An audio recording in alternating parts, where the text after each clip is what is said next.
বায়ুচালিত শক্তি সঁজুলিৰ বাবে চাপযুক্ত বায়ু উৎপাদনৰ বাবে ব্যৱহাৰ কৰা এক অপৰিহাৰ্য আহিলা হৈছে পৰ্টেবল এয়াৰ কম্প্ৰেছাৰ। এয়াৰ কম্প্ৰেছাৰৰ মূল বৈশিষ্ট্যসমূহৰ ভিতৰত আছে বিভিন্ন বায়ুচালিত সঁজুলিসমূহক নিখুঁত চাপ নিয়ন্ত্ৰণ আৰু বহনযোগ্যতাৰ সৈতে শক্তি প্ৰদান কৰাত ইয়াৰ বহুমুখিতা, যাৰ ফলত ইহঁতক বিভিন্ন প্ৰয়োগৰ বাবে অপৰিহাৰ্য কৰি তোলা হৈছে। এটা পৰ্টেবল এয়াৰ কম্প্ৰেছাৰৰ মূল অংশ চিনাক্ত কৰি আৰম্ভ কৰোঁ আহক।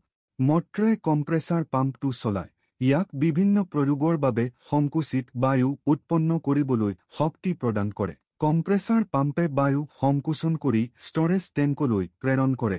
বায়ুচালিত সঁজুলিৰ দ্বাৰা ব্যৱহাৰৰ বাবে সাজু। সংৰক্ষণ টেংকত সংকুচিত বায়ু সংৰক্ষণ কৰা হয়, যাৰ ফলত বায়ুচালিত সঁজুলিৰ দ্বাৰা তাৎক্ষণিক ব্যৱহাৰৰ বাবে এক স্থিৰ যোগান নিশ্চিত হয়। চাপ নিয়ন্ত্ৰকে সংকুচিত বায়ুৰ আউটপুট চাপ নিয়ন্ত্ৰণ কৰে, যাৰ ফলত সঁজুলিটোৰ প্ৰয়োজন অনুসৰি নিখুঁত সামঞ্জস্য কৰিব পৰা যায়। চাপ গেজে সংৰক্ষণ টেংকৰ ভিতৰৰ চাপৰ মাত্ৰা সূচায়।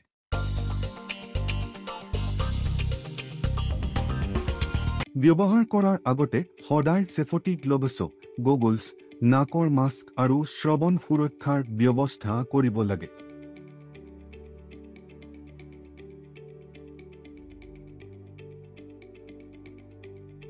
এয়াৰ কম্প্ৰেছাৰটো এটা সুস্থিৰ পৃষ্ঠত ৰাখক। চাপ পাইপৰ নলীখন কম্প্ৰেছাৰৰ লগত টানকৈ সংলগ্ন কৰক যাতে কোনো বায়ু লিক নহয়। চাপ পাইপৰ নলীৰ আনটো মূৰ ব্যৱহাৰৰ বাবে আকাংক্ষিত সঁজুলিটো সংযোগ কৰক।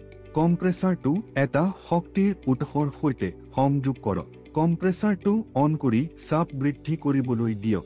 নিয়ন্ত্ৰকটো আকাংক্ষিত চাপৰ ছেটিঙত সামঞ্জস্য কৰক।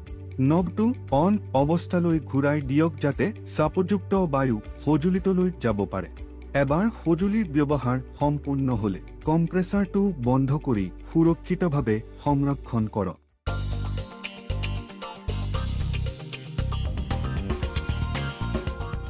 প্লগ ৰোধ কৰিবলৈ আৰু বায়ু প্ৰবাহ বজাই ৰাখিবলৈ নিয়মিতভাৱে পৰিষ্কাৰ কৰক। কম্প্ৰেছাৰৰ কাৰ্যক্ষমতা নিশ্চিত কৰক। কোনো ধৰণৰ বায়ু লিকেজ ৰোধ কৰিবলৈ এয়াৰ নলীৰ সংযোগসমূহ সঠিকভাৱে টান কৰাটো নিশ্চিত কৰক।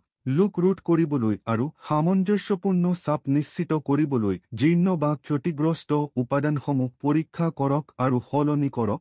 কম্প্ৰেছাৰৰ অংশসমূহ সঠিকভাৱে কাম কৰাটো নিশ্চিত কৰিবলৈ আৰু অতি উত্তাপ ৰোধ কৰিবলৈ নিয়মিতভাৱে পৰীক্ষা আৰু লিব্ৰিকেট কৰক।